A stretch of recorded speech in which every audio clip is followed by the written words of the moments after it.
வணக்கம். மாநில செய்திகள் வாசிப்பவர் வடிவழகி கபிலன்.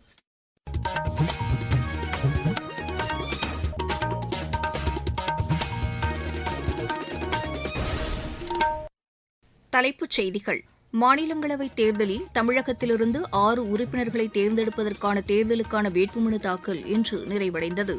சுகாதார சேவைகளை மேம்படுத்த இளம் மருத்துவர்கள் ஊக்குவிக்கப்பட வேண்டும் என்று மத்திய இணையமைச்சர் டாக்டர் ஜிதேந்திர சிங் தெரிவித்துள்ளார். சென்னை உயர்நீதிமன்றத்தின் புதிய தலைமை நீதிபதியாக நீதிபதி திரு சுஷ்ருத் அரவிந்த் தர்மாதிகாரி நியமிக்கப்பட்டுள்ளார்.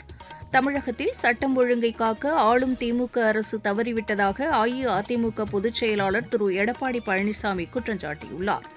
உலகக்கோப்பை டுவெண்டி கிரிக்கெட் போட்டியின் அரையிறுதி ஆட்டத்தில் இந்தியா இன்று இங்கிலாந்தை எதிர்கொள்கிறது. இனி விரிவான செய்திகள். தமிழகம், தெலங்கானா, மேற்குவங்கம் உட்பட 10 மாநிலங்களிலிருந்து 37 மாநிலங்களவை உறுப்பினர்களை தேர்ந்தெடுப்பதற்கான தேர்தலுக்கான வேட்புமனு தாக்கல் இன்று நிறைவடைந்தது. மனுக்கள் மீதான பரிசீலனை நாளை நடைபெறும். வேட்புமனுக்களை விலக்கிக் கொள்ள வரும் 9ஆம் தேதி கடைசி நாளாகும். போட்டி இருக்கும் பட்சத்தில் வரும் 16ஆம் தேதி வாக்குப்பதிவு நடைபெறும். தமிழகத்திலிருந்து திமுக சார்பில் போட்டியிடும் திரு திருச்சி சிவா, திரு கான்ஸ்டன்டைன் ரவீந்திரன், திமுக கூட்டணியில் இடம்பெற்றுள்ள காங்கிரஸ் கட்சியின் திரு கிறிஸ்டோபர் திலக், தேமுதிகவின் திரு சுதீஷ் ஆகியோர் இன்று வேட்புமனு தாக்கல் செய்தனர். அஇஅதிமுக சார்பில் திரு தம்பிதுரையும், அக்கூட்டணியில் இடம்பெற்றுள்ள பாமக சார்பில் டாக்டர் அன்புமணி ராமதாசும் இன்று மனுக்களை தாக்கல் செய்தனர். நாட்டின் சுகாதார சேவைகளை மேம்படுத்த இளம் மருத்துவர்கள் ஊக்குவிக்கப்பட வேண்டும் என்று மத்திய அறிவியல் தொழில்நுட்பத்துறை இணையமைச்சர் டாக்டர் ஜிதேந்திர சிங் தெரிவித்துள்ளார். புதுதில்லியில் இன்று நடைபெற்ற நிகழ்ச்சியில் 26 இளம் மருத்துவர்களுக்கு விருதுகளை வழங்கி அவர் பேசினார். நாட்டின் சுகாதாரத்துறையில் செயற்கை நுண்ணறிவு மற்றும் நவீன தொழில்நுட்பத்தின் மூலம் புரட்சிகரமான மாற்றங்கள் கொண்டுவரப்பட்டுள்ளதாக அவர் கூறினார். இந்த தொழில்நுட்பத்தின் மூலம் மருத்துவ பரிசோதனை வசதிகள் மேம்படுத்தப்பட்டுள்ள நிலையிலும் நோய் சிகிச்சையில் மருத்துவர்களின் பங்களிப்பு முக்கியமானது என்று திரு ஜிதேந்திர சிங் தெரிவித்தார். சென்னை உயர்நீதிமன்றத்தின் புதிய தலைமை நீதிபதியாக நீதிபதி திரு சுஷ்ருத் அரவிந்த் தர்மாதிகாரி நியமிக்கப்பட்டுள்ளார். தலைமை நீதிபதி திரு எம் ஸ்ரீவத்சவா இன்று ஓய்வு பெற்றதை அடுத்து புதிய நீதிபதியாக கேரள மாநில உயர்நீதிமன்றத்தில் நீதிபதியாக பணியாற்றி வரும் திரு சுஷ்ருத் அரவிந்த் தர்மாதிகாரியை தலைமை நீதிபதியாக நியமித்து மத்திய அரசு இன்று உத்தரவு பிறப்பித்துள்ளது. தமிழக ஊரகப் பகுதிகளில் 9ஆம் வகுப்பு பயிலும் மாணவ மாணவியருக்கு நடத்தப்பட்ட தமிழ்நாடு ஊரக திறனாய்வு தேர்வில் வெற்றி பெற்றவர்களின் தெரிவுப் பட்டியல் இன்று வெளியிடப்பட்டுள்ளது. சென்னை மாவட்டம் தவிர தமிழகத்தில் உள்ள அனைத்து மாவட்டங்களிலும் உள்ள ஊரகப் பள்ளிகளில் பயிலும் 9ஆம் வகுப்பு மாணவ மாணவியருக்கு நடத்தப்பட்ட தேர்வில் வெற்றி பெற்றவர்களின் பட்டியல் கடந்த ஜனவரி மாதம் 20ஆம் தேதி அறிவிக்கப்பட்டது. இதில் 50 மாணவியர் மற்றும் 50 மாணவர்கள் தெரிவு செய்யப்பட்டு அவர்களுக்கு மாநில அரசு சார்பில் ஊக்கத்தொகை வழங்கப்பட உள்ளது. தமிழ்நாடு ஊரக திறனாய்வு தெரிவு பட்டியலில் உள்ள மாணவ மாணவியர்களின் பெயர்கள் dge.tn.gov.in என்ற அரசு தேர்வுகள் இயக்கக இணையதளத்தில் வெளியிடப்பட்டுள்ளது. தமிழகத்தில் சட்டம் ஒழுங்கை காக்க ஆளும் திமுக அரசு தவறிவிட்டதாக அஇஅதிமுக பொதுச் செயலாளர் திரு எடப்பாடி பழனிசாமி குற்றம் சாட்டியுள்ளார். இது தொடர்பாக அவர் இன்று வெளியிட்டுள்ள சமூக வலைதள பதிவில், சிவகங்கை மாவட்டம் இடைக்காட்டூர் கிராமத்தில் 9 மர்ம நபர்கள் ஆயுதங்களால் பொதுமக்களை தாக்கியுள்ள சம்பவம் அதிர்ச்சி அளிப்பதாக கூறியுள்ளார். 2 நாட்களுக்கு முன்பு நாங்குநேரி அருகே இதேபோன்று ஒரு தாக்குதல் நடந்துள்ளதையும் அவர் சுட்டிக்காட்டியுள்ளார். ஷெட்யூல்ட் வகுப்பு மக்கள் அதிகம் வசிக்கும் பகுதிகளில் இதுபோன்ற தாக்குதல்களை தடுத்து நிறுத்தாமல் சமூக நீதியை காத்து வருவதாக திமுக அரசு கூறி வருவதாகவும் திரு எடப்பாடி பழனிசாமி குறை கூறியுள்ளார்.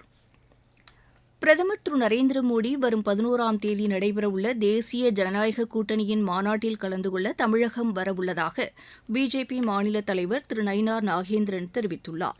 இது தொடர்பாக சமூக வலைதளத்தில் அவர் வெளியிட்டுள்ள பதிவில், திருச்சியில் மாநாட்டு திடலில் நடைபெற்று வரும் பணிகளை தகவல் ஒலிபரப்புத்துறை இணையமைச்சர் டாக்டர் எல் முருகனுடன் இணைந்து நேரில் பார்வையிட்டதாக கூறியுள்ளார்.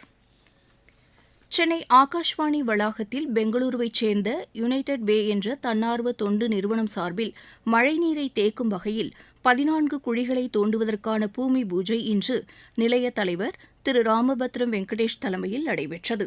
இதன் மூலம் ஆகாஷ்வாணி வளாகத்தில் மழைநீர் தேங்கும் பிரச்சினைக்கு தீர்வு காணப்படுவதோடு நிலத்தடி நீரும் அதிகரிக்கும் என்று எதிர்பார்க்கப்படுவதாக நிகழ்ச்சிப் பிரிவு தலைவர் திரு சுதர்சன் தெரிவித்துள்ளார்.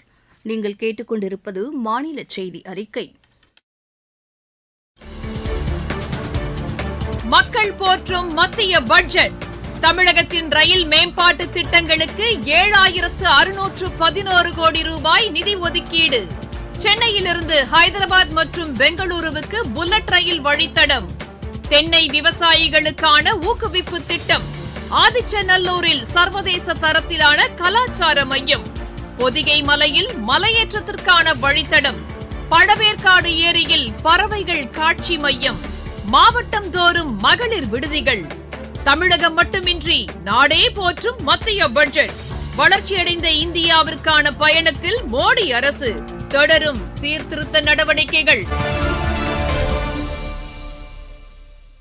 சென்னை வேளச்சேரி பரங்கிமலை இடையே பறக்கும் ரயில் சோதனை ஓட்டம் இன்று நடைபெற்றது. இந்த வழித்தடத்தில் பயணிகள் ரயில் சேவை இன்னும் சில நாட்களில் தொடங்க உள்ள நிலையில் இந்த சோதனை ஓட்டம் நடைபெற்றதாக எமது செய்தியாளர் தெரிவிக்கிறார்.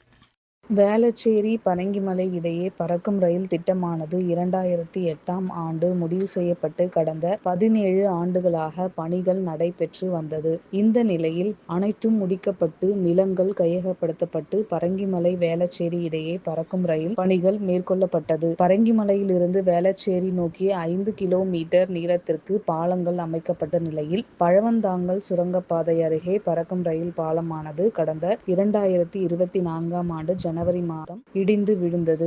அந்த பணிகள் நிறைவடைந்த நிலையில் பரங்கிமலை ரயில் நிலையம் வேளச்சேரி ரயில் நிலையம் வரை முதல் சோதனை ஓட்டமானது நடைபெற்றது. அதன் பின்பு வேளச்சேரியிலிருந்து பரங்கிமலைக்கு ரயில் சேவையானது பயணிகள் மற்றும் அதிகாரிகளுடன் சோதனை ஓட்டம் நடத்தப்பட்டது. ஆகாஷவாணி செய்திகளுக்காக செங்கல்பட்டு மாவட்டத்திலிருந்து ஜி. சுரேகா. மதுரை மாவட்ட விளையாட்டு அரங்க வளாகத்தில் ஒலிம்பிக் அகாடமியை துணை முதலமைச்சர் திரு உதயநிதி ஸ்டாலின் இன்று திறந்து வைத்தார். இந்நிகழ்ச்சியில் பேசிய அவர் சர்வதேச போட்டிகளுக்கு தேவையான பயிற்சியை விளையாட்டு வீரர்கள் பெறும் வகையில் உடற்பயிற்சி கூடங்கள், உள்ளரங்கு மைதானங்கள் இதில் அமைக்கப்பட்டுள்ளதாக கூறினார். புதிய உடற்பயிற்சி கூடம் ஒன்றும் இதில் அமைக்கப்பட்டுள்ளதாக அவர் தெரிவித்தார். இந்த விளையாட்டு அரங்கில் 6 கோடி ரூபாய் மதிப்பிலான கபடி மற்றும் டென்னிஸ் போட்டிகளை ஊக்குவிக்கும் வகையில் ஆடுகளம் அமைத்து தரப்படும் என்றும் திரு உதயநிதி ஸ்டாலின் தெரிவித்தார். சேலம் மாவட்டத்தில் பிரதமரின் சூரிய சக்தி மேற்கூரை திட்டத்தின் கீழ் 5000த்திற்கும் மேற்பட்டோர் பயனடைந்து வருகின்றனர். இந்த திட்டத்தால் ஆயிரக்கணக்கான வீடுகளில் சூரிய சக்தி மேற்கூரைகள் நிறுவப்பட்டு மின் உற்பத்தி செய்யப்படுகிறது.